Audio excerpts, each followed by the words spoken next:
Hey everybody, Tekking101 here, and today's video is going to be chock full of spoilers because the new chapter of My Hero Academia is out, chapter 218. It kicked off a brand new arc with a brand new set of antagonists. We're going to be talking about them today, so if you're not up to that point in the manga, or if you're an anime-only watcher, probably not the video for you. Alright, you good? Alright, let's kick into it, but first we need a little bit of an atmospheric change. Alexa! Hero mode. Okay. Boosh! Haha! Blue is my hero mode color. But it's kind of dim, so let's just go back to normal for right now. Okay, that's better. But damn it, that's cool. I really feel like I'm in the future now. Yes! Okay, so the new chapter, right? This was really cool. I'm really getting the flavor of the new villains that are introduced. In fact, I shouldn't really even use the word villain, because I think while most of society would view them as villains, they themselves would probably detest that word, okay? They do not want to be called villains because they think that they're 100% in the right here.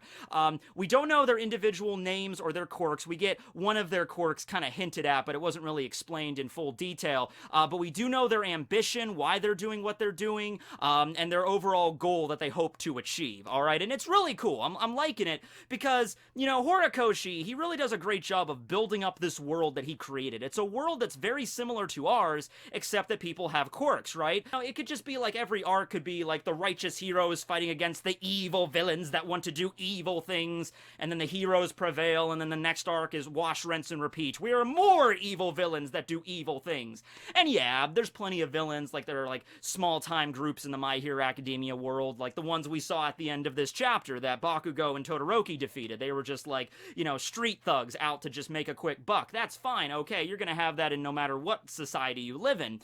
But the main villain groups that Horikoshi introduces, the League of Villains, the 8 Precepts, and now this new group, let's just call them the Children of Destro. I don't think they were given an exact name in the chapter, but Children of Destro kind of works pretty good considering what we find out about them, right?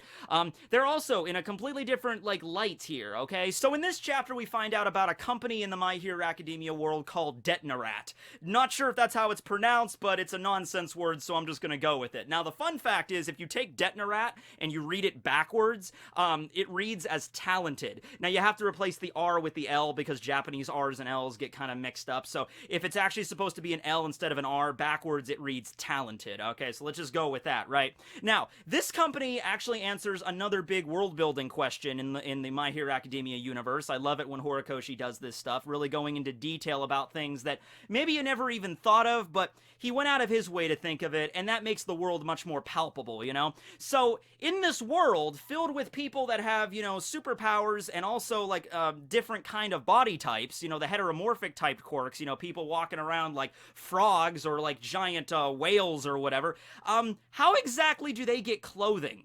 You know what I mean? Like, take Ida or Ojiro, for instance. Like, Ida has, like, giant, you know, exhaust pipes coming out of his calves. His calves are huge. You know, you can't just go to Walmart and buy a pair of jeans. You know, they won't fit. Or if you get extra large jeans, they'll fit over his exhaust pipes, but they'll be, like, giant-sized. What about Ojiro? What does he do for clothing? You know, does he just rip a hole in every pair of jeans he buys for his tails? So, no, there obviously has to be some sort of company in the My Hero Academia world that is responsible for manufacturing just normal clothing and, like, you know, just hygiene products and everything that you're gonna need because everybody kind of has a different body type with quirks, right? So in the chapter, the president of the Talented, the president of the Talented Corporation, he comes out and he basically appears on a commercial giving a sales pitch for what his company does. And he's like, oh, look at this fabulous four-armed woman, or this gentleman that's a walrus, but he's like an elderly man, or this little boy that's made of jelly, like his quirk is jelly, so he has like jelly skin. You know, how are they gonna get clothing, okay? Like, the jelly kid, any normal shirt he puts on is just gonna get soaked. You know, the walrus dude, he can't just go and buy, like, he can't just go to the big and tall shop, okay? That's not really fit the walrus, you know what I mean? The four-arm girl, she's gonna have to rip holes in everything she buys, right? So the president comes out, and he's talking about how back in the day, it was like an assembly line. Mass production was king, like it is right now. Because, yeah, some humans are gonna be taller, or shorter, or thinner, or wider than others, superpowers, fine, but overall, we all have the same basic body type, and our skin is always the same kind of consistency, you know what I mean? But in the world of My Hero Academia, that's not the case. There could be a porcupine kid, a guy that has a porcupine quirk that has spines sticking out. How's he going to wear clothes? You know, so that's where the Talented Corporation comes into play, alright? They guarantee within 3 days, they'll have the perfect outfit for you. So the porcupine guy, he's trying to get a job, right? But he doesn't have a suit for a job interview. So he goes over to the Talented Corporation and he's like, I need a suit, but my quirk, I have spines coming out of my body. And they're like, don't worry, sir, we'll figure out the best suit for you to wear with your quirk. And within 3 days, they'll develop that. Now, it's not just clothing. They also take care of other things related to like business or like daily necessities that you would need in your everyday life if you have a particular quirk with a different kind of body than like a normal human. You know what I mean? So that's the kind of stuff that they handle. And they've been at this for a very long time. Apparently, the company is very well known. And the company announces in this chapter, we are now branching out to hero support. We're going to start making devices and outfits and everything for hero use. And the president is looking at the numbers of the reaction when he made this announcement, and the reaction is immediately not that great. It's kind of like lackluster. It's just kind of like, yeah, okay, you're going to start making hero support items. That's awesome. I think probably it's very similar to in our world when you have like one company that does something really, really well, and then you have another company that tries to come in later and tries to capitalize on that. Like, you have Facebook, right? Which is like the mecca of social media right now. And then a few years later, you had Google coming out and be like, yeah, we're coming out with Google Plus. It's like Facebook, except it's Google. And everybody was kind of just like, oh, yeah, okay, Google, that's great. You know, we didn't start cheering like, oh yes, thank you, Google, thank you for creating the same thing as Facebook. But now that Google did it, it'll be totally great.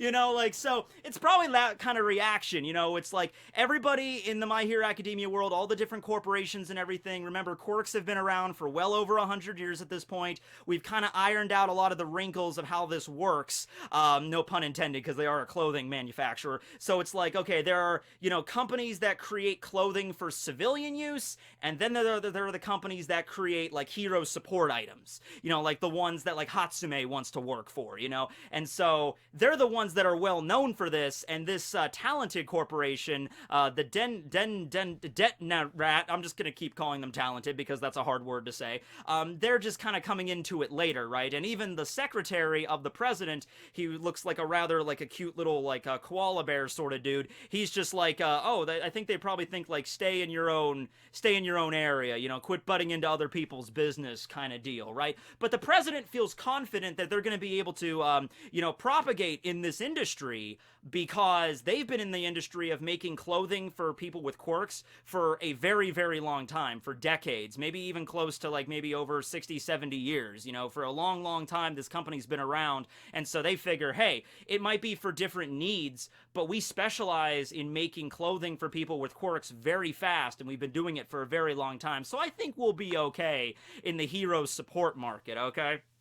Alright, well, this is where things get kind of nuts, alright? At this point, you know, you think, okay, the president, he's a businessman, he's good at marketing and everything, it seems like he cares about his clientele, he takes pride in what he's doing, he's the head of this company and everything, and then, all of a sudden, he starts talking about, like, his own philosophies and everything, and he pulls out a book about, like, the Superpower Liberation Army, and keep in mind, quirks is the popular nomenclature for superpowers right now in the present of My Hero Academia. But back in the day, when quirks first started manifesting, most people probably just called them superpowers. In fact, that is what people did. Like, if tomorrow, all of a sudden, 10% of humanity has superpowers, that's what you would call them, superpowers. I'm sure over the decades, eventually the nomenclature changed to, like, okay, let's just call them quirks. You know, and probably part of the reason they did decide to change the word from superpower to quirk is because of this superhero liberation army, okay? Now, the Superhuman Liberation Army, this has actually been mentioned before by Gentle, as well as their leader, Destro. It was name-dropped by him back during Gentle's little arc. Now, Destro, of course, was not the dude's real name. It was just a name he gave himself. His real name is Chikaru Yotsubashi, right? And he was a figure, like a revolutionary leader, back during the days of the beginnings of the quirk phenomenon, or back then they were just the superpower phenomenon, whatever you want to call it. And very similar to All for One, he was kind of like the dissidents in the culture. He was was kind of rising people up for his own causes, trying to fight back against the status quo, okay? Now, this makes sense because, of course, it wouldn't just be All for One back then. Of course, All for One was one of the, the leaders back then and, like, rising people to fight against the status quo, but of course it wouldn't just be one person. It's not like all of society is cool with it except for this one dude. No, there were a bunch of people, and one of them was Destro, okay? Now, their philosophies were different, okay? It wasn't like All for One and Destro working together. They were probably aware of each other's existence, but they had completely different paths of the way they chose to lead their cause, okay? All for One kind of had a more like, we all have superpowers, there's a lot of people that don't, so therefore we're like the next evolution of humanity, we should take over the whole planet. That was more of All for One's thing. And he would use his power to take quirks out of people that hated them and give to people that wanted them, and he would just mess with that whole system, right? And he was kind of leading people to be like, this is a new era of humanity where the super powerful are the ones that rule. So Destro wasn't exactly the same way as that. Destro's philosophy was more like, it should be the natural right of every human to be able to use their quirks because it's a natural ability that they possess.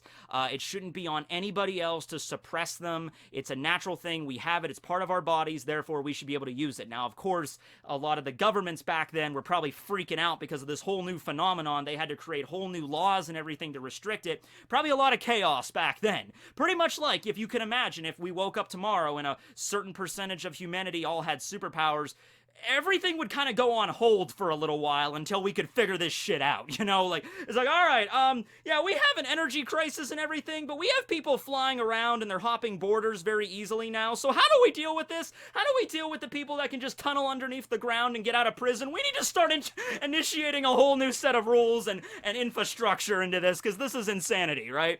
So, back then, though, the government's probably, pretty early on, I would assume, figured out, okay, we're gonna have to restrict the use of these superpowers. We're gonna make it so it's illegal to use them in public. We can't, or probably at all. Back then, they probably took a much more, serious hammer down on this, because it's like, we need to maintain, equilibrium here. We need to make sure society doesn't crumble, okay? But Destro rose up, and a lot of people followed his cause, too, because, there's two ways to look at this. You could look at it from the direction of the government, like, we can't just let people use these crazy superpowers, because think of all the laws they could break. Think of how much of a danger to society they could be if they're just allowed to go down the street and just fire off lasers whenever they wanted. Even if they were attempting to do something that they thought was a good thing, it could lead to disaster. Like, that's a perfect example with what Gentle did. Remember Gentle, one day, he was walking down the street, he saw somebody fall off a roof, and he's like, oh, I will use my elasticity quirk to save that man. Even though I'm not a registered hero, I'm gonna be definitely doing the good thing here. So Gentle tries to use his elasticity, but it interrupts another hero trying to save him, and that got him in some trouble, okay? So that's why I think a lot of the governments were just like, just make it so, only the heroes, only those that have special licenses can use their quirks. Everybody else has to just keep them on the down low, right? Now, that's one way of looking at it. Another way of looking at it is, you don't tell me what to do with my own body. This is my body. You can't tell me what I'm not allowed to do. I have the ability to fly now. You're telling me I can't fly? That's basically the gist of it, right? And I'm sure we're gonna find out more about, like, Destro's philosophy, exactly how he viewed his society working and everything like that. He even wrote a book. It was stated that, yeah, he led this liberation front, this superpower liberation army, but he was eventually defeated and thrown in prison, and a lot of his group were captured. Some of them managed to escape, but he spent the last of his years in prison writing his book before he took his own life eventually. So, this is something that has happened a lot in human history. The whole idea of, like, what I am doing is definitely right. Our group is definitely in the right here, but we just have to use a little bit of violence and force to get what we want, because society is going to try to push us back. So, yeah, it's sort of like, the ends justify the means, all right? Where Destro, I'm sure, had the thought of, like, okay, the government is in the wrong, we're in the right, we just have to do what we need to do, but after everything's said and done, and we win, the Superpower Liberation Army wins, it'll be like a whole new utopia for us. And I'm sure it was probably outlined in his book and everything, like, exactly what he wanted to do. And it was even mentioned the book was, like, discontinued, but it was republished, but with some edits. Can you think of a few other books that people in history have read, and it's like, wow, this person was a monster. Should we allow his book to be read by the public, or should we just publish it as is, or should we edit it? Can you think of any book like that? I cough. Sorry, coughing. But yeah, this is something that's like really real. It's something that's, there's a lot of parallels in, modern society to this, It's just like this person, Destro, was sort of like a rebellion leader back in the day who failed, and so society just branded him, oh no, he wasn't trying to get liberty or equality or anything for anybody. He was just a villain. Just think of him like that. I mean, that's probably how they teach the kids about him today. Like, oh, he wasn't trying to do anything good for society. He was just a villain through and through. Just view him like that. Okay? Now, the president of this company, of the Talented Company, is actually part of a secret society that I have dubbed the Children of Destro. We might get their actual names sooner enough. But he actually states that, this Destro guy, he didn't even know he had children. Now, at first, I thought that meant he had, like, figurative children, like people that just looked at his ideology and decided to follow in his footsteps. But no, because the president of the company has a quirk that's very similar to Destro. We don't know what Destro's quirk is, but he has, like, this black kind of face mask thing. I thought it was just a mask at first, but the dude, the president of Talented Corporation, he has a quirk that allows him to summon the same kind of like black markings around his eyes. Okay, and it also allowed him to take out his assistant. We don't know exactly what it does, but apparently he's able to like just, grab somebody and either assimilate them, probably similar to Chisake, or suck something out of them, or just straight up just kill them right there. So he has some quirk like that that allows him to summon that black mask around his eyes, which is the same thing that Destro had. So I'm assuming that dude is either Destro's, I guess it would be his grandson probably rather than his son. But basically, he has a part of this group, and there's 5 people of this group total that we've seen so far. There might be more of them, but there's just 5 in their core group, and their role is to basically follow in Destro's footsteps. Destro wanted to demolish the status quo, or destroy the status quo. That's why his name was Destro. So their goal is to accomplish this, same thing Destro wanted, and the way that they're going to accomplish this is first by taking out the League of Villains. Because they were talking at the end of the chapter, like, okay, we've located one of the members of the League of Villains, we should make contact with them sooner rather than later, and the president is like, okay, and they all have like a secret hand sign that they make, like, it's like, we salute Destro today. I don't know why they're making the loser sign, but it's like, hello there, you loser, hello there, loser. But anyway, that's their sign, like their secret handshake of their club or whatever, and they're like, yes, we're gonna, in the name of Destro, we will eliminate the League of Villains. Okay, so they, by I think a lot of society, would just be branded as, oh, you're just villains. That's all you are, you're just villains. But it gets a little bit more complicated than that when you think of why they're doing what they're doing. I think in their heads, they do think they're doing the right thing. And they think society needs to bend the way that we want it to bend, but there's going to be resistance, so we have to fight back against it a little bit, and we're going to do whatever we have to do. But I think step one is if they get rid of the villains, but I think what they're doing here is if they get rid of the League of Villains, if they eliminate them, then maybe society might look at their cause with a little bit more of a brighter light. Because ever since the retirement of All Might, it's sort of a thing like history repeats itself, where interest in Destro's ideals is starting to peak up again, and they republished his book and everything, and people are starting to read it, and the president is saying, oh, there's plenty of people in society that are silently waiting for us to contact them. People that are looking back now and be like, hey, now that All Might is out of the picture, our pillar of peace for decades, he's gone.